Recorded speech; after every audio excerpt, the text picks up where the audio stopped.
Bismillahirrahmanirrahim.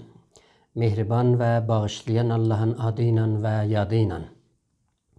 İslam Peygamberinin doğum gününü siz aziz müminlere, özellikle Türk Müslümanlara təbrik deyirəm. Bu əsasda milli irfan hisselerinde biz yeni bir konuyla irfan hissesini başladık. O konunun adı, o mevzunun adı kimlik ve yalavacılıq idi. Ya hüviyyət və nübüvvət idi.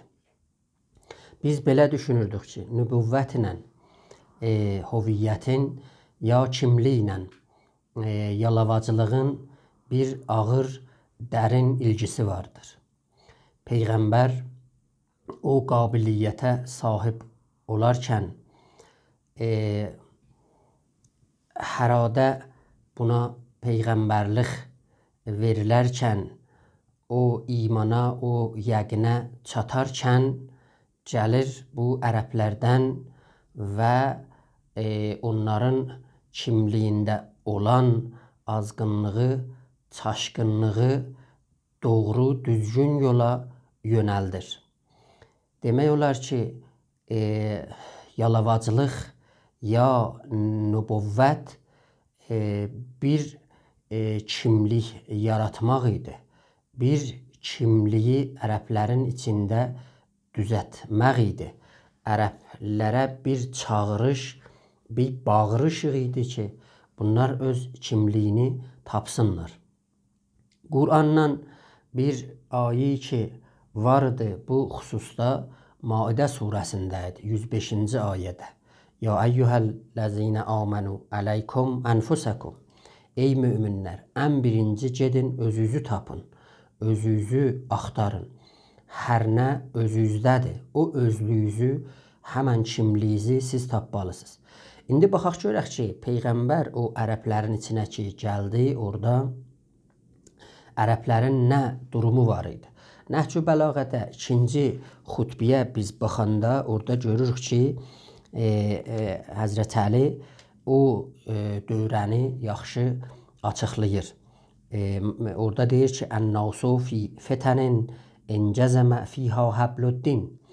Dinin ipi, sapı aradan getmişdi, çürümüşdü. Millət, adamlar orada fitnələrin içində yaşayırdılar. Təzəzət səvariyəl yəqin.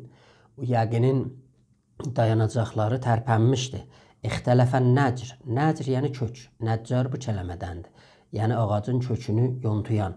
Kökdə bunların ixtilafları vardı. Kökləri bunlar itirmişdilər. Belə gəlir ta yetişir nəyə?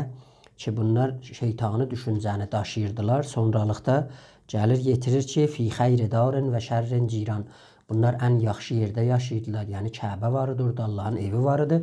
Şərri ciran, yəni pis qonşuları vardı. Burada Soson ailələri vardılar ki, onlar əhlül fors idilər. Bunlar çox pis ərəblərlə davranırdılar. Ona neynir? Həzrət buna işarə eləyir. Şərri ciran, əhlül forsula deyir orada. Nəvmuhum suhud, kohluhum dumu, bərzin alimuha mulcəm və cahilha mukrəm. Onlar bir yerdə yaşayırdılar ki, bunların yatmaqları oyaq qalmaq idi, gözlərinin sürmələri də ağlamaq idi. Bir yerdə idilər ki, orada demək alimlərin ağzına zib çəkmişdilər. Cahillər də orada çox mükərrəm və əziz yaşayırdılar. O ki, Mevlana deydi, aqilan sərvər şudəstənd o zebib, cahilan əhməqan sərvər şudəstənd o zebim, aqilan sərha keşidəndər gelim. Buna neyniydi? Hikayət eləyirdi. Sonralıqda biz gəldik, dedik ki, Peyğəmbər bir karizmai bir şəxsiyyətə əl tapdı ki, bütün bizim irfanımızda buna qutb dedilər. Qutb ıldızı həmənidir ki, yolları göstərirdi və bütün saliklər, onun dalısıca gedənlər, onun ardısını sevənlər o qutb ıldızına baxırdılar, yollarını çaşmırdılar. Qutb şir o seyid kərdən kar o, baqiyan in xalq baqi xar o. Ona gəldik Qutadğı bilişdən ki, türklərin demək olar bu hikmətnaməsidir, səadətnaməsidir. 6645 beytidə milli hikməti Türk müsəlmanlarını bu kitabda tapmaq olar və görmək olar. Orada gördük ki, Peyğəmbərlə bağlı bir para tövsiflərə bu Yusif Balasağonlu əl vurur. Ən birincisi budur ki, xalqin ən seçilmişi adamların yaxşısı sevgili Peyğəmbəri Rəbbim göndərdi. Qaranlıq gecədə o xalq üçün məşəl idi, ətrafa işıq saçdı, səni də nura boyadı. Bunu biz o hissədə açıqlamışıq ki, yaxın bir saətə kimin olar, yəni kimlik və yalavacılıq bir saat çıxış aparır. Siz geniş istəyəsiz ona baxasınız. Biz onu YouTube'da yükləyəcəyik. Orada siz baxa bilərsiniz. Onu izləyə bilərsiniz. Qutadğı bilişdən sonra biz gəldik İmaduddin Nəsimidən ki, Peyğəmbərlə bağlı yenə bir neçə qəzəli var idi. Mən birini seçdim. O qəzəllərin bir beytini də burada sizə neynirəm, oxuram. Deyir ki, üzün inna fətəhnadır, təbarət şəninə münzəl, bu vəchi əhsəni surət bilənlər əhl-i irfandır. O ki, Peyğəmbərin üzündə inna fətəhna görə ki, Peyğəmbərin üzünə hər kim üzü sataşsa, orada fəth vardı, orada açılıq vardı, açılış vardı, orada düyün yoxdur. O, həman Nəsiminin düşüncəsidir ki, görürük bu düşüncəyə elə Mevlana'nın özü də sahib olur. Deyir ki, həst işarat-ı Muhammed əl-murad, kol quşad əndər quşad.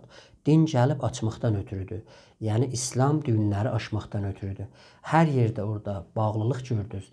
Hər yerdə orada gördünüz ki, millət çətin yaşayırlar. Orada bilin ki, İslamdan xəbər yoxdur. Niyə ki, Quran özü də buyururdu ki, İnna ənzəlnəl Qur'anə ələyk ma ənzəlna ələykəl Qur'anə litəşqa. Buydu da, yəni biz demək olar ki, bəli, ma ənzəlna ələykəl Qur'anə litəşqa. Biz əslən Qur'anı gətirmədik, bu dini gətirmədik ki, siz çətinliyə düşəsiniz. Biz gəldik ki, sizin yüklərinizi belinizdən götürəksiniz, eləyə biləsiniz, uçasınız, əqlinizi eləyə biləsiniz, açasınız o zəncirlər ki, əqlinizə bağlanmışdı, ondan eləyəsiniz, götürəsiniz. Sonralıqda gəldik Fuzulidən bir qəzəl seçdik ki, Peyğəmbərlə bağlı idi, İslam Peyğəmbəri ilə bağlı ki, mən onun təhcə burada bir beytini sizə oxuyuram. O buyurur ki, o qədər zövq-i şəfaət cövhər-i zatında var, kim gəlir ərzi xəta, mənidə bir ehsan sənə. Ey Peyğəmbər, sənin zatında o qədər şəfaət və kəramət zatı vardı ki, kimsə gəlsə xətasını deməyə, səndən əff istəməyə, burada sənin ehsan qapın açılır. Yəni, burada istər deyilsin ki, axı bizlər günah eləməsək, bizlər xəta eləməsək, ey Peyğəmbər, sən ehsanıvı, fəzlivi, şəfaət qapıvı kimə açacaqsan? Və bu nə mənədir? O da Fuzulinin düşüncəsindədir. Sonralıqda biz gəldik, neynədik? Mevlana'nın özündən, ikinci dəftərdən, Ustad Barışmazın Məsnəvidə türkcə tərcüməsindən bir nağıl ki, elə yalavacılıqla və kimliklə bağlayırdı ki, ikinci dəftərdən biz neynədik? Onu seçdik.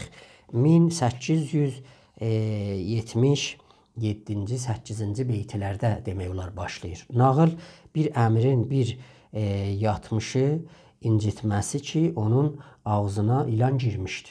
Bir yatan var idi ki, ağzı açıq qalmışdı, onun ağzına bir ilan girirdi, bir əqilli insan atla gəlirdi, onu uzaqdan görür.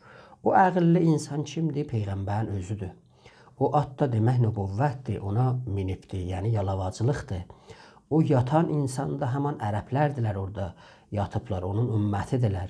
O ilan da həman cahiliyyətdir ki, cahiliyyət bu məniyə dər ki, orada elm yoxudur. Onlar şeirdə çox güclüydülər, elmidə güclüydülər.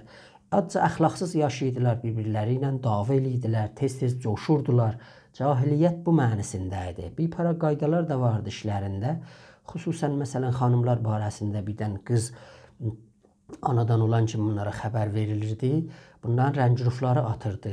Xoşlayırlar uşaqları, oğlan uşaqları olsun üçün döyüşdə, savaşda. Bunlar onların dərdinə dəyəcəkdi. Peyğəmbər gəlir bunlara təali verir və xanımların haqqı hüququnu yüksəldir.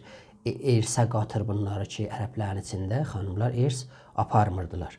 عاقلی بر اسب می آمد سوار در دهان خفته‌ای می رفت مار. Bir ağıllı gördü ki bir yatmışın ağzına girdi ilan, ovdu əlin.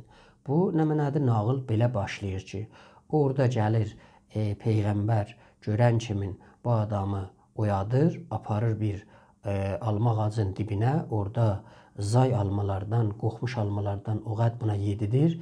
Hey buna şallaq çəkir, aparır yuxarı aşağı gətirir. Hey ta neyniyir bu qusur? Bu da etiraz eləyir. Deyir ki, mən niyə belə eləyirsən? سیب چندان مرد را در خورد داد که از دهانش باز بیرون میفتاد. Axtarırdı gözləri ondan dəlil, şişdi qarnı almadan sanki təbil. Yaxşı. O əsasda neynədir? Bu etiraz eləyirdi. Deyirdi, bang mizəd ki əmir axır çera. Qəsdə mən kərdi, çə kərdəm mən tora.